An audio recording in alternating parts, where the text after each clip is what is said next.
Les nouvelles d'Haïti, les nouvelles des Haïtiens de Montréal. InTexto vous les apporte tous les matins.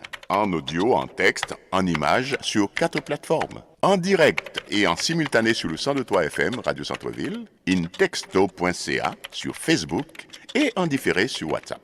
On prend rendez-vous tous les matins, du lundi au vendredi sur le 102.3 FM Radio Centre-Ville.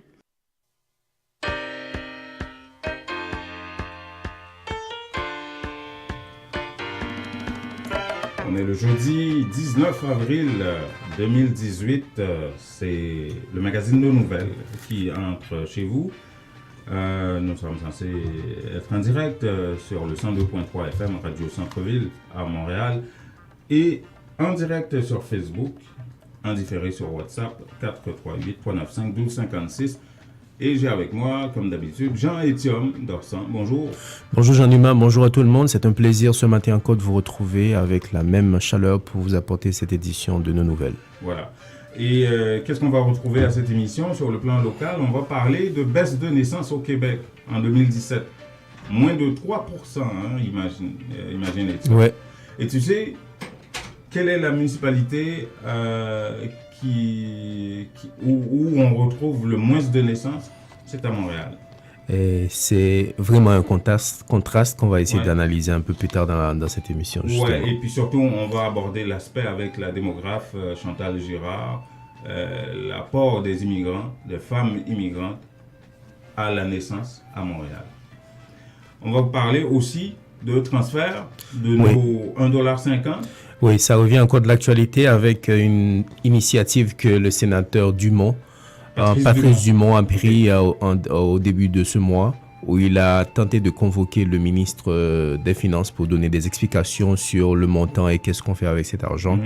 Vous aurez des détails, on a rencontré aussi des gens ici à Montréal. Ici qui transfèrent de l'argent régulièrement. Et ils ont donné leur point de vue par rapport à cette situation. Un peu plus tard dans cette édition, vous aurez un reportage que j'ai réalisé là-dessus. Bon, côté Haïti, remaniement ou pas remaniement?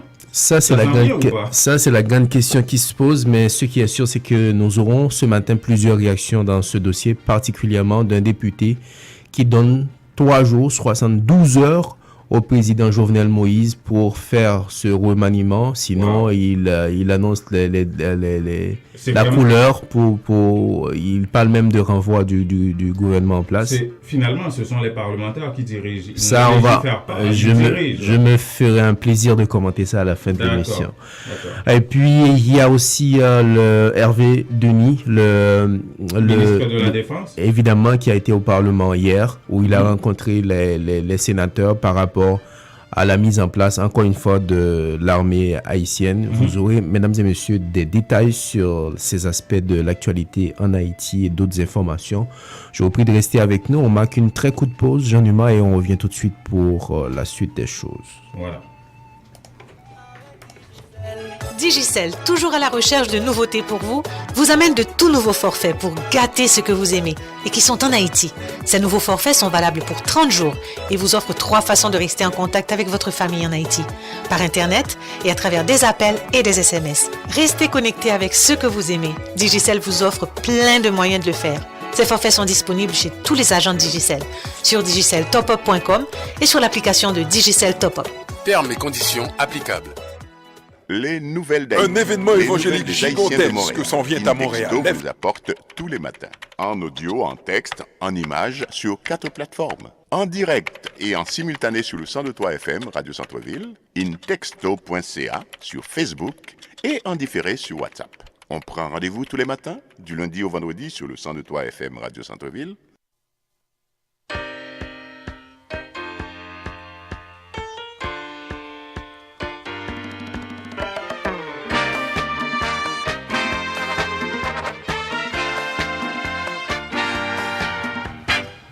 Voilà, on est de retour pour le développement de l'actualité à l'heure de ce magazine Nos Nouvelles en direct sur Facebook. Et nous sommes censés être en direct ce matin également sur Radio Centre-Ville. Apparemment, de l'autre côté, il y a des petits soucis. Techniques. Oui, mais ça s'en vient. Voilà, on parle de baisse de naissance au Québec au cours de 2017, moins de 3%. Et la municipalité qui est bon dernier là, dans ce classement, c'est Montréal, qui a eu le moins de naissances ici au Québec. Alors que le contraste, c'est ça, c'est que c'est une municipalité où l'on retrouve beaucoup plus de gens, personnes. Oui. Beaucoup plus de personnes. Alors, comment expliquer ça? La démographe Chantal Girard de l'Institut de statistique du Québec nous explique la particularité de Montréal de ce côté-là. En fait, le paradoxe avec Montréal, c'est que effectivement, il y a la population immigrante, mais il y a aussi beaucoup de gens qui sont à Montréal, beaucoup de femmes en âge où on a des enfants qui sont à Montréal parce qu'elles sont aux études, par exemple, ou pour le travail. On peut penser qu'une partie des familles qui ont les enfants déménagent dans la couronne de Montréal et donc vont avoir leurs enfants dans la couronne. Donc, c'est un peu ça le paradoxe avec Montréal. Effectivement, il y a plus d'immigrants, les immigrants ont un petit peu plus d'enfants, mais en même temps, il y a aussi sur le territoire des gens qui sont là sans volonté d'avoir des enfants au fond. Donc c'est ça qui va tirer, parce que notre indice, c'est pas un nombre d'enfants par femme qui ont des enfants, c'est un nombre d'enfants par femme en âge d'avoir des enfants. Okay. Donc c'est là où ça vient un peu tirer l'indice de Montréal vers le bas. Ça vient un peu serré, j'en ai marre. Ouais. Mais n'était-ce les femmes immigrantes, hein? On comprend. Femmes immigrantes. Et on insiste là-dessus. La situation aurait pu être oui, définitivement grave à Montréal sur le plan de la naissance.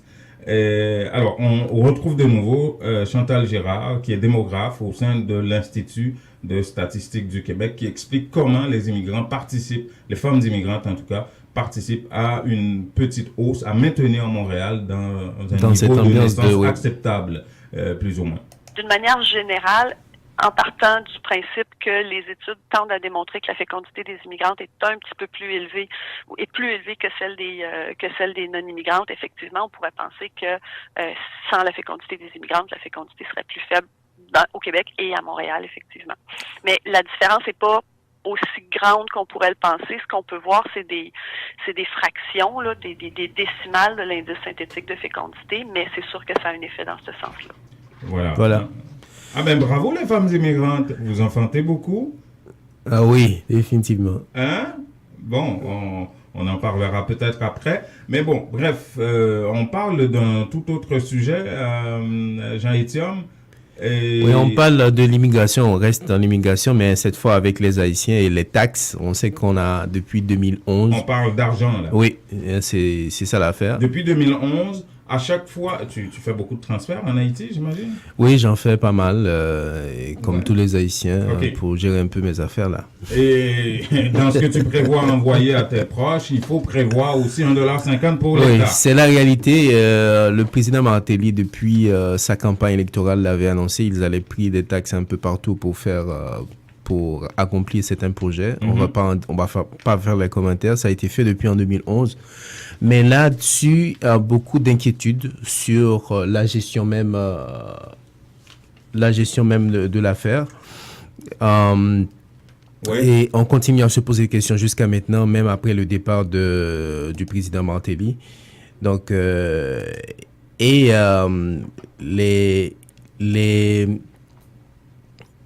les Haïtiens sont aussi parmi ceux qui se questionnent sur cette réalité. Qu'est-ce qui se passe? Qu'est-ce qu'on fait justement avec l'argent qu'on prend sur les taxes? J'ai été à travers les rues.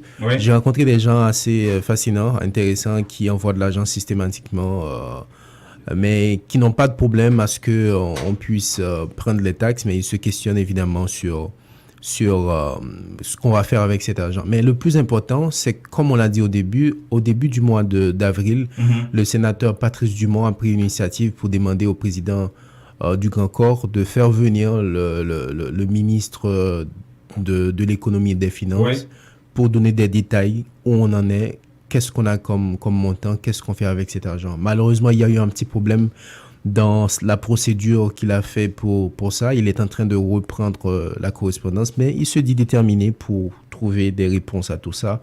On va écouter ce reportage que j'ai réalisé à travers les rues sur cette question. Dans un centre d'achat à Montréal, des amis blaguent entre eux.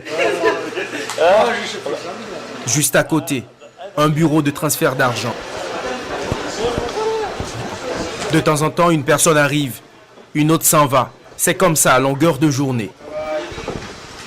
Ici, les clients sont pour la plupart des Haïtiens. Bonjour, papi.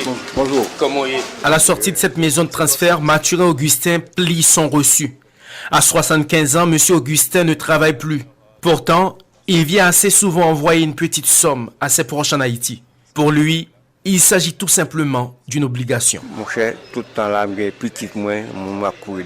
Ça c'est plaisir pour moi, le m'a fait c'est juste pour aider. Monsieur Mathurin vit à Montréal depuis plus d'une vingtaine d'années. Actuellement, mon petit cousin moi, qui a fait stage dans l'infirmière, c'est moi-même qui accompagne. Mon l'autre qui fait administration, c'est moi-même qui accompagne. Une petite nièce moi, qui est moi-même qui prend mon mettre la caille pour occuper, qui fait c'est plaisir, mais le monde pas bon. Mathurin supporte des membres de sa famille en Haïti de tout cœur. Mais quand il pense à l'utilisation faite sur les taxes de $1,50 sur chacun de ses envois, le cœur devient lourd. Ces problèmes, pas tout moi-même, parce que je suis très, attendre des nouvelles d'Haïti. Jusqu'à présent, il y a beaucoup de gens qui disent qu'ils savent faire avec lui. Même organisme qui occupent sa bouche. Il n'y a même qu'à en détail jusqu'à date combien d'argent même réussi à entrer. Mathurin ne finissait pas encore de parler quand Wilford Pierre s'amène. Il donne volontiers son point de vue. Ça m'intéresse de savoir qu'est-ce qu'on fait avec cet argent-là. Oui, ça c'est important. Ça m'intéresse de savoir que cet argent-là, il y a un contrôle qui se fait là-dessus. Ça, je suis d'accord. Wilford gère sa petite entreprise dans le coin depuis 2011. Ce qui me désole, c'est que la corruption est telle dans ce pays-là qu'il faut qu'il y ait des investigations qui vérifient. En Haïti, les citoyens se questionnent également sur la bonne gestion des taxes collectées sur les transferts d'argent et les 5 centimes sur les appels internationaux. Et ce n'est pas des moindres. C'est un véritable scandale, c'est tout simplement insupportable. Patrice Dumont est sénateur de l'Ouest. Je veux apporter ma contribution dans la recherche de la bonne gouvernance dans mon pays. Je veux participer dans la lutte contre la corruption, étant entendu que d'après moi, d'après ce que j'observe, si le pays arrive à diminuer le taux de corruption sur ne serait-ce que 50% de ce qui se pratique, je suis sûr que la vie peut s'améliorer. Début avril, l'ancien commentateur a adressé une correspondance au président du Grand Corps, Joseph Lambert. Il voulait ainsi exiger au ministre des Finances et au gouverneur de la Banque centrale de mettre à la disposition du Sénat toutes les dernières informations sur ce dossier. Mais un obstacle survient. Patrice Dumont se voit obligé de corriger une erreur dans ses démarches. Il me faut reformuler cette demande. Justement, je suis à mon bureau en train d'assurer la finition de 2 nouvelles correspondances. Je dois passer par la commission des finances pour lui demander d'inviter le ministre des Finances à s'exécuter à propos des demandes que j'ai effectuées. Si la procédure avait bien besoin d'une révision, la détermination de Patrice Dumont est intacte. Et quand il faut contrôler les institutions de l'État, c'est un Pépé Dumont qui connaît bien les prérogatives parlementaires qui parle. En posant ma candidature pour devenir sénateur de la République, je savais absolument que c'était l'une des tâches que j'aurais à assumer. Vous comprenez? Donc c'est normal que je fasse mon travail. C'est tout simplement cela. Pour parler de l'argent, nous avons 132 millions que nous avons, la collecte des taxes et la... En juin 2011, l'administration Martelly a mis en application la taxe de 5 centimes sur les télécommunications et celle de $1,50 sur les transferts d'argent. Depuis, un débat sur le cadre juridique, la gestion ou encore l'utilisation de ces fonds est ouvert.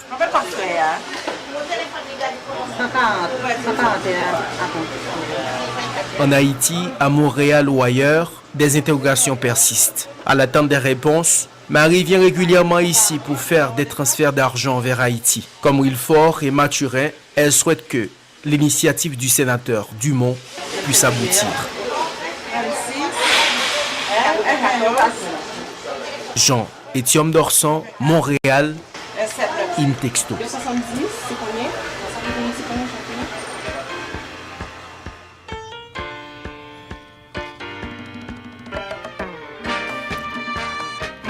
Voilà, on a bien écouté ce reportage, Jean-Numa. Ouais, qui est très bien. Et on a abordé tous les aspects avec le sénateur, les gens qui sont ici. Et en moyenne, selon la Banque mondiale, c'est combien? C'est des milliards. Hein, mais on parle de milliards. Le problème, c'est que les statistiques ne sont pas, je ne dirais pas fiables, mais c'est pas, les updates ne sont pas faites vraiment. Mais c'est vraiment des milliards et il y a un volume d'argent important qui va en Haïti régulièrement. Tout simplement parce que... Et sur chaque transfert, l'État prélève même si tu chaque personne même quand tu envoies $1. Même si tu envoies $1.50 va partir. Va partir à l'État. Et combien est-ce qu'ils ont amassé depuis 2011? Personne ne sait. Comment on gère ça? Personne ne le sait. Et c'est très bizarre. Quand on parle... dans ce pays, quand on parle de lutte contre la corruption, le président Martelly voulait lui-même faire. Tout le monde en parle. Jovenel Moïse maintenant. Et puis, regarde un cas comme ça. Depuis 2011, c'est pas hier. Et puis, la réalité n'est pas trop différente. Jean-Numa Goudou. Alors là, on a François avec nous. Est-ce qu'il est là, François? Tout sur l'immigration. Tout avec François Jean-Denis. Bonjour François. Bonjour Jean-Numa. Ah, c'est en cœur qu'on t'a dit bonjour. On a fait une petite répétition pour ça. Oui, exactement. J'ai dit bonjour Jean-Numa, bonjour Etienne, comment allez-vous? Ça va très bien. Ça va bien? Ça va, oui. Qu'est-ce que tu nous apportes ce matin, François? Bon, alors d'abord, c'est toujours... Alors, on avait le bras de fer entre le Québec et le fédéral. Oui. Depuis cette semaine-là, on disait que, et surtout hier, le Premier ministre Philippe Couillard était très, très excité quand il avait appris la nouvelle du fédéral. On se rappelle que, on rappelle que le fédéral le Québec a demandé 56 millions de dollars parce qu'il a dépensé pour les demandeurs d'asile. Oui. Le fédéral a dit que non, de toute façon, on ne peut pas donner ce montant-là. Alors, le Québec avait écrit une lettre au fédéral. Et hier, le fédéral a dit que, voilà, on ne comprend pas que le Québec ait seulement 4 centres d'hébergement. Oui. Alors, c'est ça la première réponse. Et on avait annoncé aussi que hier, le ministre de l'immigration du Québec, David Hurtel, allait à Ottawa avec 3 des autres ministres pour discuter de la situation. Mm-hmm. Bon, en fait, quand on apprend que c'est une bonne nouvelle, on apprend que Ottawa décide d'aller dans le sens du Québec. On a bien négocié et apparemment un chèque va sortir très bientôt. Ça, c'est une bonne nouvelle. Oui, c'est une bonne nouvelle. Ça veut dire que on dit Québec ne repart pas les mains vides. Québec va recevoir un chèque à partir de là. Et M. Hurtel a dit qu'il voit maintenant une plus grande ouverture de la part du fédéral. Okay. Parce que la lettre de M. Houssen, on a l'impression que le ministre fédéral de l'immigration ne comprend pas la réalité du Québec. On a l'impression que, comme lui, il a toujours vécu en Ontario, apparemment, il ne comprend pas la situation parce qu'il y a une différence avec lui entre l'ancien ministre John McKellen et celui-là. C'est comme s'il est un peu étranger à cette réalité-là. Bon. Alors, ça, pourtant, c'est quelqu'un qui devrait bien pouvoir mesurer l'ampleur des choses. Bon, oui, parce que lui, il a travaillé en immigration en Ontario, parce que lui, il était dans le service communautaire, tout et tout. Oui, il est immigrant, lui aussi. Oui, mais ce matin, dans le journal Le Devoir, il y a Jean-Robert Saint-Fasson qui dit quelque chose et je pense que les autorités devraient comprendre ça. Il dit, à force de parler de ces choses-là, et c'est sûr que le nombre peut augmenter.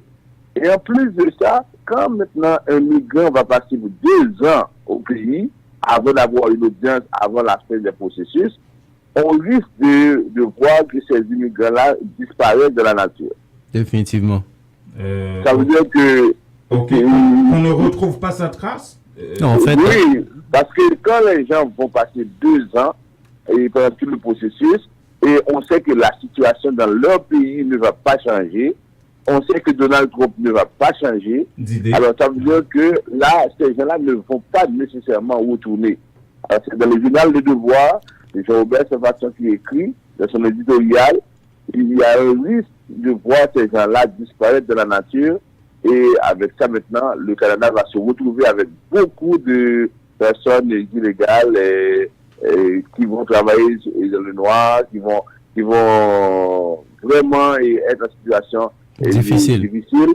Mais là, c'est une situation extrêmement compliquée.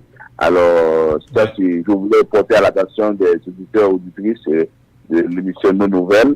Ce qui se passe, apparemment, il y a une entente entre le Québec et Ottawa. Ça veut dire que très bientôt, Ottawa va recevoir, va donner un chèque au Québec pour ça. Et on est en train d'envisager certaines pistes de solutions.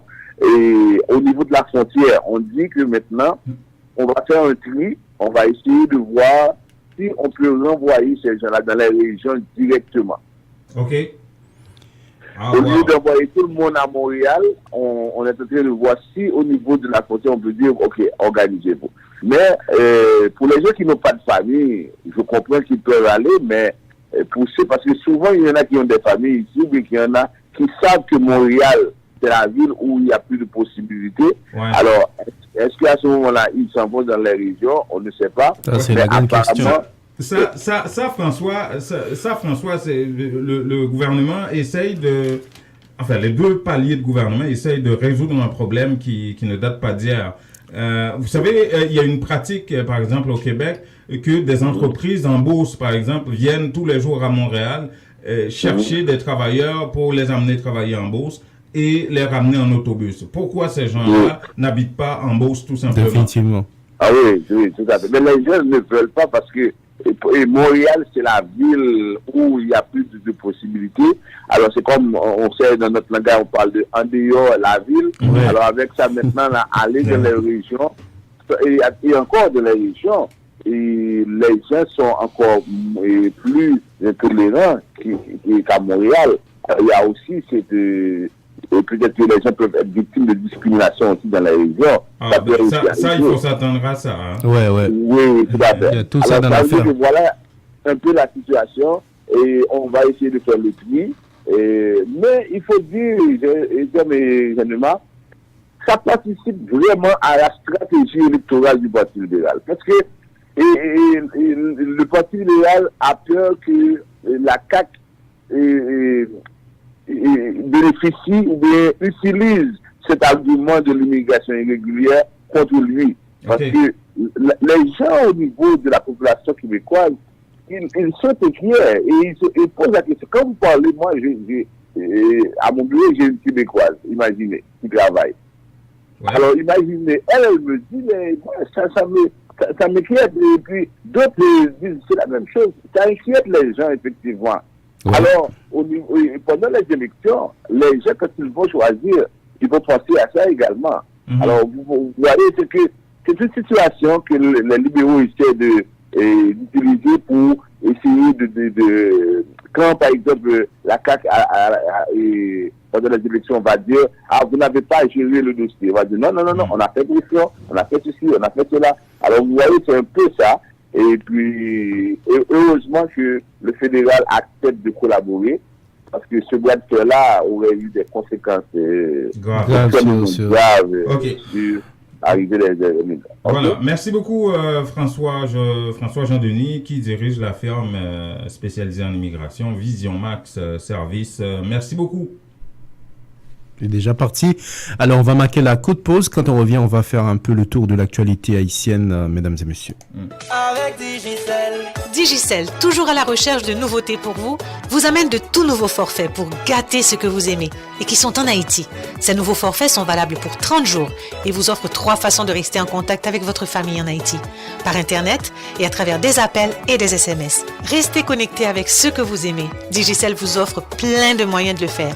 Ces forfaits sont disponibles chez tous les agents de Digicel, sur digiceltopup.com et sur l'application de Digicel Top Up. Termes et conditions applicables. Un événement évangélique gigantesque s'en vient à Montréal. Les femmes de la mission apostolique des Assemblées des Saints organisent une semaine de réveil et 3 jours de conférences sous le thème « Le rôle de la femme au sein de l'Église » du jeudi 19 au lundi 30 avril 2018 inclusivement. Chrétiens, fidèles, frères et sœurs, bien-aimés serviteurs de l'Éternel, en foule, venez au 8350 du boulevard Saint-Michel voir et entendre pour la première fois à Montréal le couple prophète-prophétesse Abraham S. et Youdline Madette. Séance de guérison, de délivrance, soirée d'adoration, de louange, dans la présence de Dieu pour recevoir l'onction du Saint-Esprit. Information 500 914 679 89 32. Que regardez-vous sur votre tablette? Une annonce incroyable. Réduction, rabais à gogo, prix PI.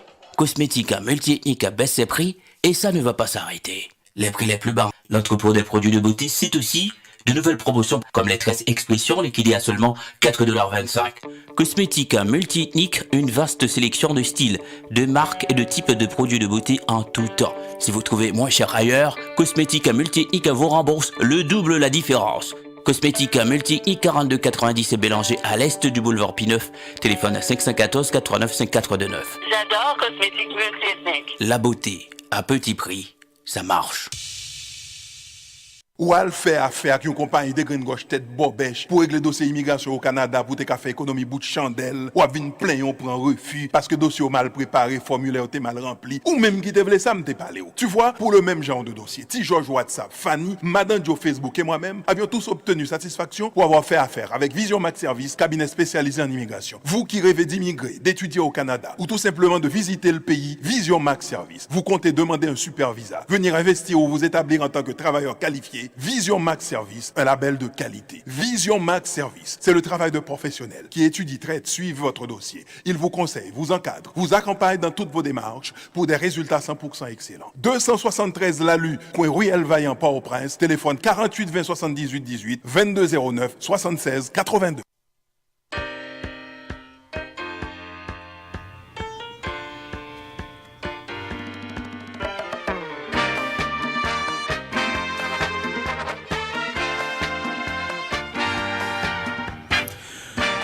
Alors, de retour pour la suite de cette émission, mesdames et messieurs, comme annoncé, on va partir en Haïti, Jean-Numa. Oui, tout à fait. On parlera de remaniement. Remaniement ou pas remaniement? Ça fait plus d'un mois depuis le tweet de notre confrère Gary Pierre-Paul Charles, ouais. Qui annonçait justement ce remaniement qui s'en venait. Mais ça traînait. Et finalement, il y a des parlementaires qui s'impatientent. Ouais. Par rapport à ça et qui lance un ultimatum. Oui, Francisque de la Cruz, qui est l'un des responsables du groupe majoritaire au niveau de la Chambre des députés, a donné un ultimatum de 72 heures au président de la République. 3 jours. Oui, 3 jours pour justement commencer ce remaniement. Sinon, il prévoit envoyer le gouvernement. C'est quelque chose qu'on pourrait bien commenter à la fin de l'émission. Pour quel motif? Mais là, on va l'écouter. Lui-même, il va expliquer un peu comment il comprend cet ultimatum qu'il donne au président Jovenel Moïse. Je parlais avec le président Garibodo, je parlais avec le président Hippolyte comme président du bloc de la PH. Pour nous chita, pour que le président lui-même, ça pour le faire. Sinon, c'est parce qu'elle pas voulait vraiment pour le Premier ministre, pour protéger le Premier ministre. Autant que il pas fait remaniement, ça a devenu plus grave. Et je pensais que j'aurais président, du président Garissa, dans 72 heures de temps, président pas fait remaniement, nous-mêmes, n'a pas fait l'action pour nous capables. Vous le Premier ministre aller, parce que le Premier ministre n'a pas eu tout fait. Nous sommes partis d'un bloc majoritaire, messieurs, depuis qu'ils me font déclaration, moi assumé, et c'est bloc-là d'abord qui conscient des situations, qui fait que jour et jeudi, moi prends position ça. Et c'est le bloc majoritaire lui-même, chaque fois qu'il y a un bagage qui passe mal dans le pays, prenez ça au plongé doit être sous lui, c'est bloc majoritaire qui a supporté le gouvernement. Et un gouvernement qui n'a pas aucune solution des problèmes pays, nous-mêmes comme responsables, faut que nous prononcer nous.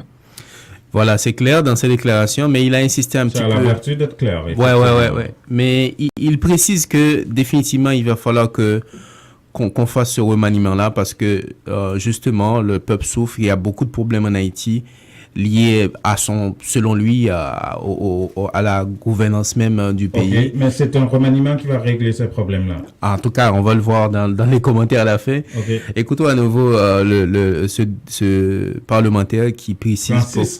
Francis de la Cruz. Francisco. Oui, c'est ça, il faut préciser effectivement. Francisco, il était sénateur de l'OPL. Oui, du centre. Ouais. Mais là, écoutons à nouveau le député Francis de la Cruz qui explique pourquoi il pense nécessaire qu'on fasse ce remaniement. remaniement-là. On parle avec le président plusieurs fois. On ne connaît est-ce que son petit groupe qui est dans le palais national qui fait qu'il faut qu'on fasse. Mais il a accepté que pour le remaniement est fait parce que il y a un ensemble de ministres qui ne pas régler absolument rien pour le pays. C'est affaire personnelle, c'est à l'emplage, brègue, pourtant la population, nous-mêmes députés qui sortent dans la matrice population, ça veut dire nous constater que la population c'est la misère. C'est tout ça qu'on est qui pas bon dans le pays, c'est la population mal défavorisée qui a subi. Voilà, et il voit des ministres qui vont à la plage alors que la situation ne s'améliore pas. Définitivement pour lui, renvoyer le gouvernement, c'est la solution. Et Garibouda a parlé aussi... le président de la Chambre. Oui. Ouais. Qu'est-ce qu'il a dit? Il revient aussi sur cet aspect-là de la question.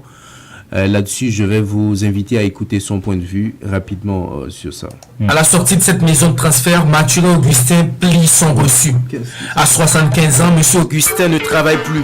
Pourtant, il vient assez souvent envoyer une petite somme à ses proches en Haïti. Pour lui, il s'agit...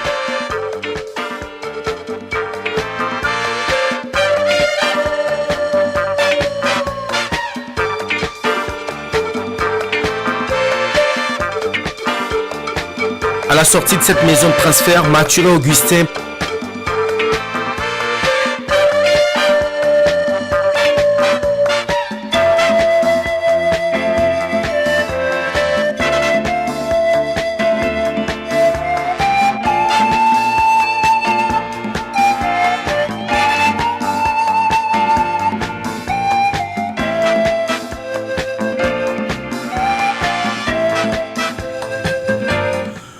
on l'a remarqué, on a un petit souci technique sur cette question. On parlait justement, Jean-Numa, de cet aspect de cette question de remaniement qui, de plus en plus, on parle de ça. Plusieurs autorités ont parlé de ça.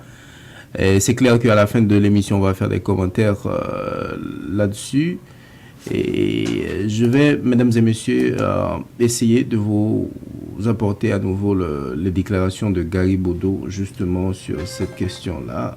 Et puis, sachez qu'un peu plus tard, on va vous parler de Hervé Denis, qui était à la Chambre... le ministre de la Défense. Oui. Maison de transfert. Non. Bon, définitivement, on va revenir dans l'autre édition avec ce son de Garibouda, qui lui aussi a confirmé les discussions qu'ils ont eues un peu avec les autres parlementaires sur cette... Au sujet d'une convocation éventuelle du Premier ministre. Mais là, il va falloir attendre ce que ça va donner à l'avenir, mesdames et messieurs.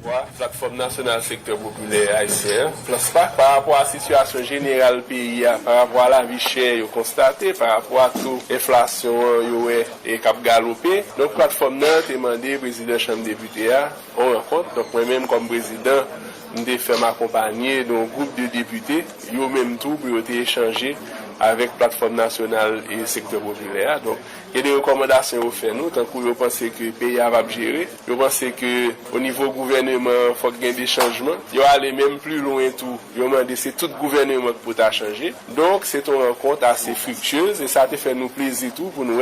Et groupe dans la société civile, groupe dans le quartier populaire, vous activé, vous voulez faire partie de gestion pays.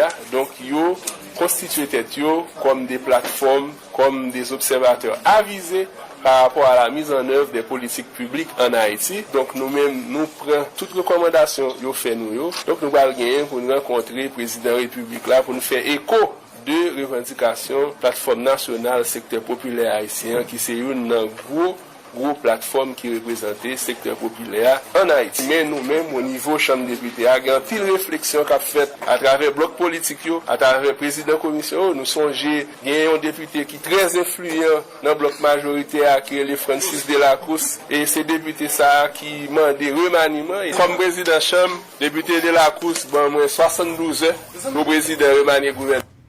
Voilà, on l'a bien écouté.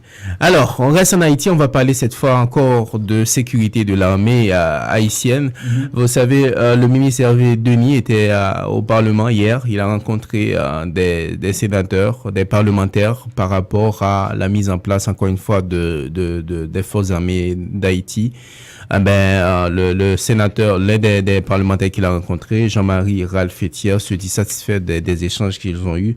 Je vais vous inviter, mesdames et messieurs, à écouter son point de vue par rapport à cette rencontre. Pour que nous te parler de, comme je l'ai dit, et toute évolution qui fait la remobilisation de l'armée. Donc, nous, que tu as un état-major qui est formé, il faut que nous te demandions qui processus qui devine, comme c'est là, utilisé pour te venir et choisir membre état-major là. Il faut que nous te parler de nouvelle philosophie de l'armée. Il faut que nous te parler de éducation jeune en de forces armées. Ministre des Forces vient avec toutes les réponses pour nous. Nous te venons parler tout de mon uniforme qui dit que vous faites partie de forces armées d'Haïti, qui est différent qu'un pays, que nous connaissons que toutes ces pas militaires vraiment, qui l'ordre que vous allez mettre là ça. Donc, il te vient avec toutes les réponses pour nous. Nous croyons que nous sommes très très satisfaits. Nous connaissons forces armées, c'est une institution qui reconnaît par la Constitution. Haïti gagne deux forces, l'armée et la police. Pas qu'à gagner une sans que pas gagner l'autre là. Chaque monde a joué rôle. Vingé l'armée qui pas jouer rôle de police là encore. Donc, c'est toute question ça que le ministre des Forces là te vient et répond nous là aujourd'hui.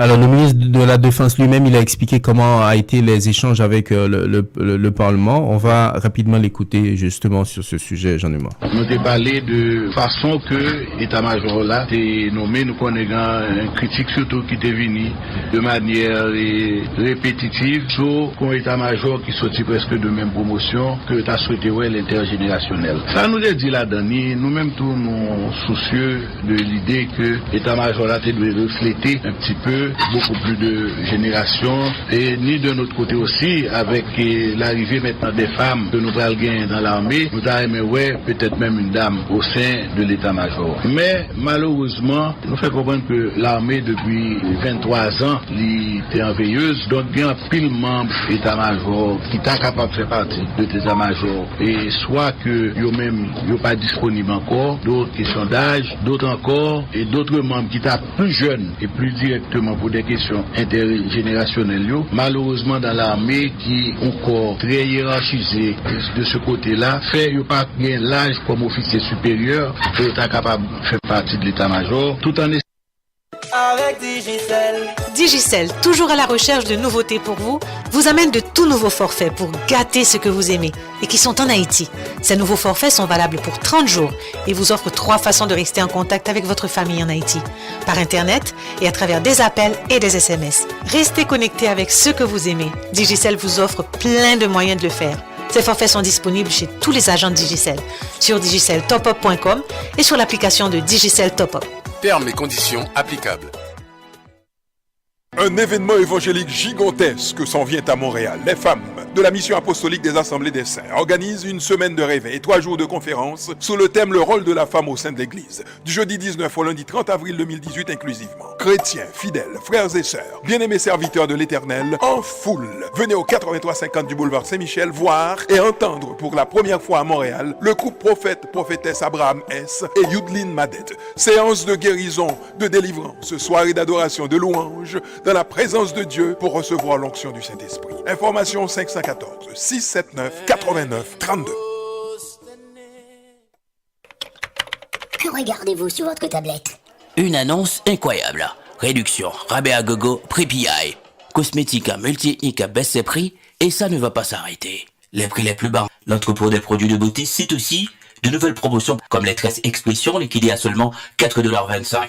Cosmética multi-ethnique, une vaste sélection de styles, de marques et de types de produits de beauté en tout temps. Si vous trouvez moins cher ailleurs, Cosmética multi-ethnique vous rembourse le double la différence. Cosmética multi-ethnique 42,90 et Bélanger à l'est du boulevard P9. Téléphone à 514 89 5429. J'adore Cosmétique multi-ethnique. La beauté à petit prix, ça marche. Ou al fait affaire avec une compagnie de green gauche tête bobèche pour régler dossier immigration au Canada pour te faire économie bout de chandelle ou à venir plein on prend refus parce que dossier mal préparé, formulaire t'es mal rempli ou même qui te voulait ça me t'es parlé. Tu vois, pour le même genre de dossier, Ti George WhatsApp, Fanny, Madame Joe Facebook et moi-même avions tous obtenu satisfaction pour avoir fait affaire avec Vision Max Service, cabinet spécialisé en immigration. Vous qui rêvez d'immigrer, d'étudier au Canada ou tout simplement de visiter le pays, Vision Max Service. Vous comptez demander un super visa, venir investir ou vous établir en tant que travailleur qualifié qualité, Vision Max Service, un label de qualité. Vision Max Service, c'est le travail de professionnels qui étudient, traitent, suivent votre dossier. Ils vous conseillent, vous encadrent, vous accompagnent dans toutes vos démarches pour des résultats 100% excellents. 273 Lalu, coin Ruelle Vaillant, Port-au-Prince, téléphone 48 20 78 18, 22 09 76 82. Voilà, nous sommes de retour. C'est le magazine Nos Nouvelles sur les ondes de Radio Centre-Ville, le 102.3 FM. Et ce magazine vous est apporté par intexto.ca. Nous émettons depuis la Chambre de commerce de Montréal-Nord, ici à Montréal-Nord, depuis Montréal-Nord, donc sur les ondes de Radio Centre-Ville, en direct et en direct également sur Facebook et plus tard sur YouTube. Plus tard sur YouTube et sur WhatsApp également, 438-395-1256. On commence à recevoir beaucoup de réactions sur WhatsApp. Oui, j'en ai vu quelques-unes hier et les gens sont très... Il y en a qui commencent à se plaindre que c'est trop petit. Le temps, ouais. 1 heure, c'est pas assez pour une émission comme ça. L'on comprend. Et on prend note, on prend acte de tout ça. Et nous sommes arrivés à l'espace commentaire de cette émission. On va parler de nos 1,50$. Ouais. Hein? Ça aboutit dans les poches de qui? C'est combien est-ce qu'on a amassé depuis 2011? Qu'est-ce qui se passe avec ça? Regarde, comme il a intervenu un peu dans mon reportage, imaginez-vous un monsieur qui a 75 ans, en retraite, le minimum qu'il reçoit pour survivre, régulièrement, il s'en va faire des transferts en Haïti pour aider ses proches. Mais lui aussi, il se pose la question, qu'est-ce qui se passe? Moi, je n'ai pas de problème qu'on me prenne mes 1,50$, mais au final, à quoi ça sert? Ça fait longtemps qu'on en parle, et Jean-Étienne, on doit remercier quand même le sénateur de l'Ouest, Patrice Dumont, qui a soulevé de nouveau cette question-là et qui cherche à convoquer un responsable gouvernemental pour venir expliquer ça. On n'a jamais eu d'explication depuis 2011. C'est un monsieur qui se montre très déterminé, définitivement, dans l'entretien que j'ai eu avec lui au téléphone. C'est pas seulement qu'il soulève ça, il se dit déterminé. D'ailleurs, il l'a dit dans le reportage. Dès que j'avais pensé à devenir sénateur, dans ma tête, il fallait que je fasse mon travail de contrôle du gouvernement. Je lui ai demandé, mais vous savez, il y a beaucoup de gens qui ont parlé de ça, rien n'a été fait. Est-ce que vous n'avez pas peur que d'autres collègues de parlementaires ne vous supportent pas trop?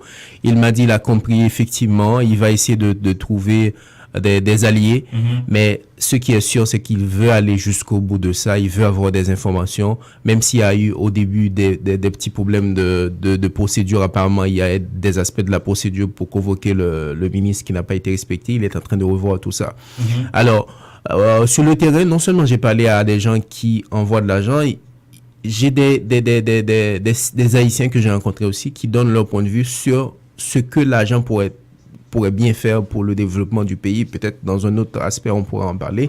Donc, globalement, ce que j'ai compris, c'est que les gens n'ont pas de problème pour qu'on puisse prendre cette taxe-là. Non, j'imagine. Hein. J'imagine que non. Maintenant, le problème, c'est ce qu'on en fait. Et le décompte. De ça.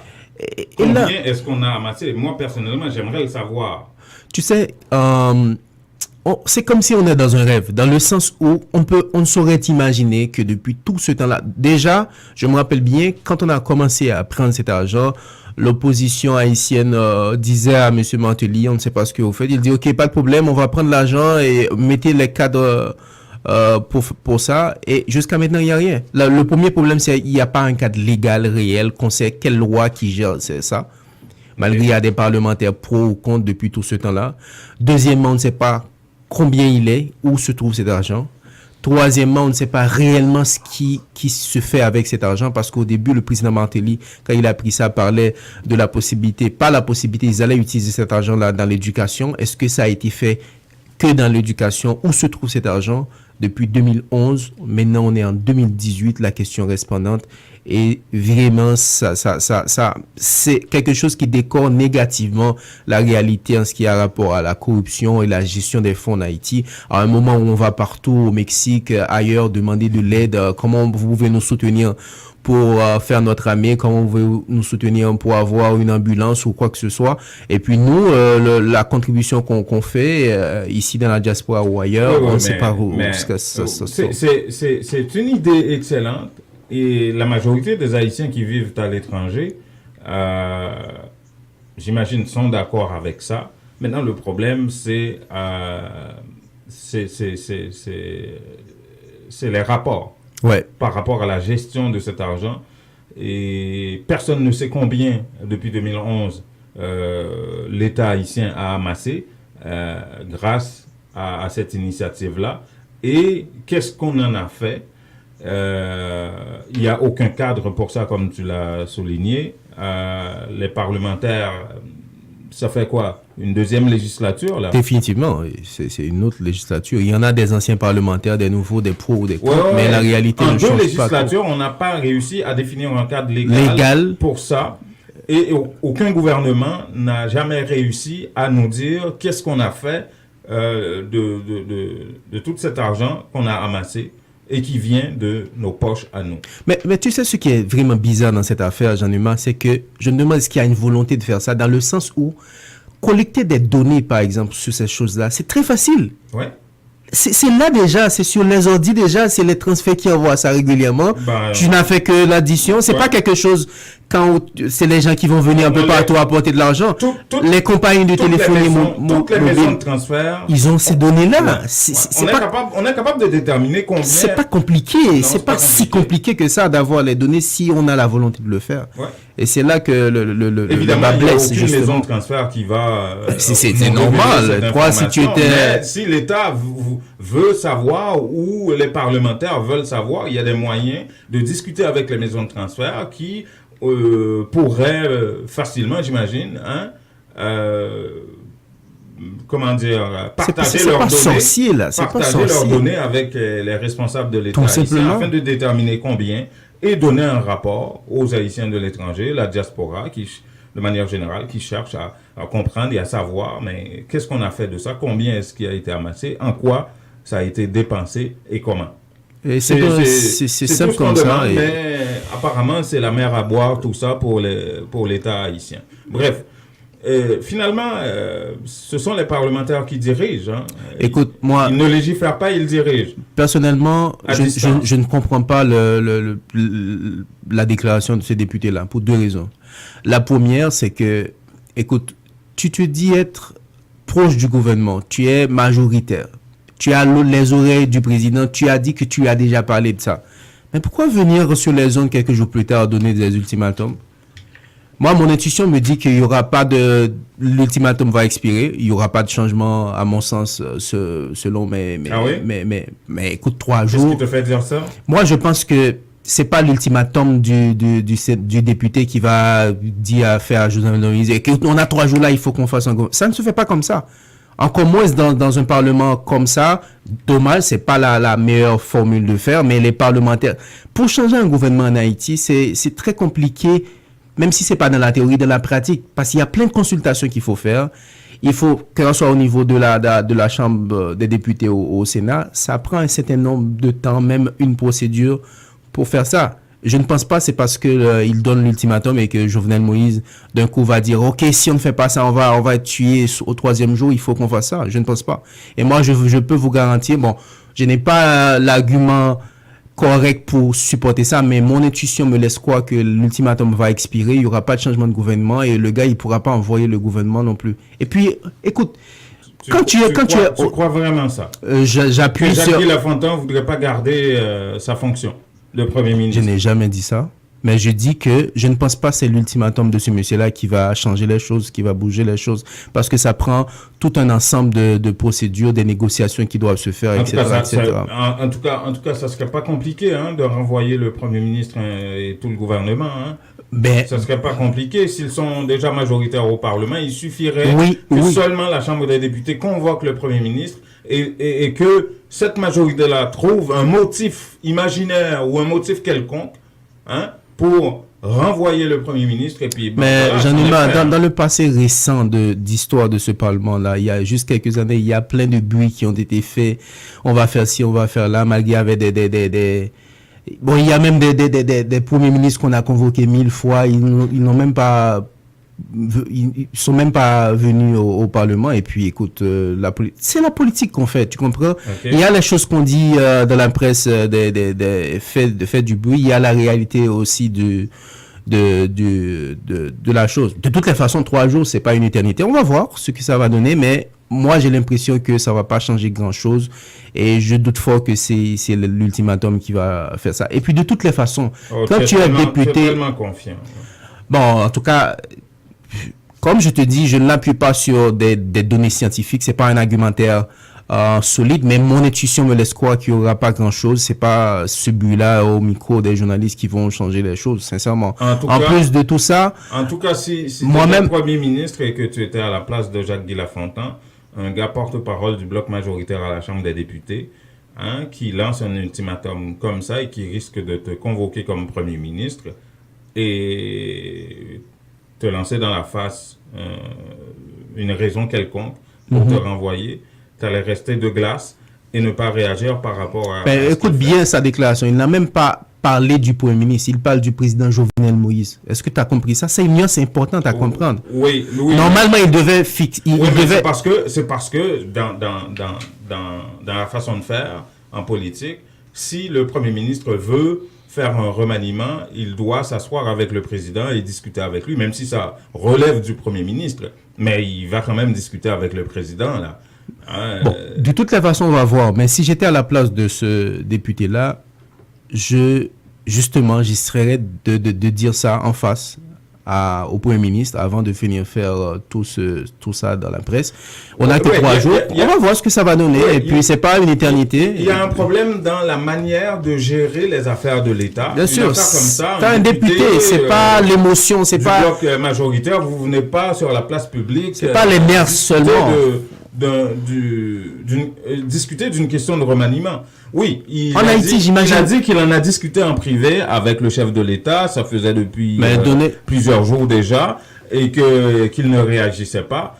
Mais est-ce que c'est venir sur la place publique pour dénoncer ça, en parler en public, qui va régler ça? Tu pourrais bien le dénoncer. Si tu parles et il n'écoute pas, tu peux bien dire vouloir faire écouter ça à tout le monde. Mais donner un ultimatum de 72 heures, si tu ne fais ça, ta tête est coupée.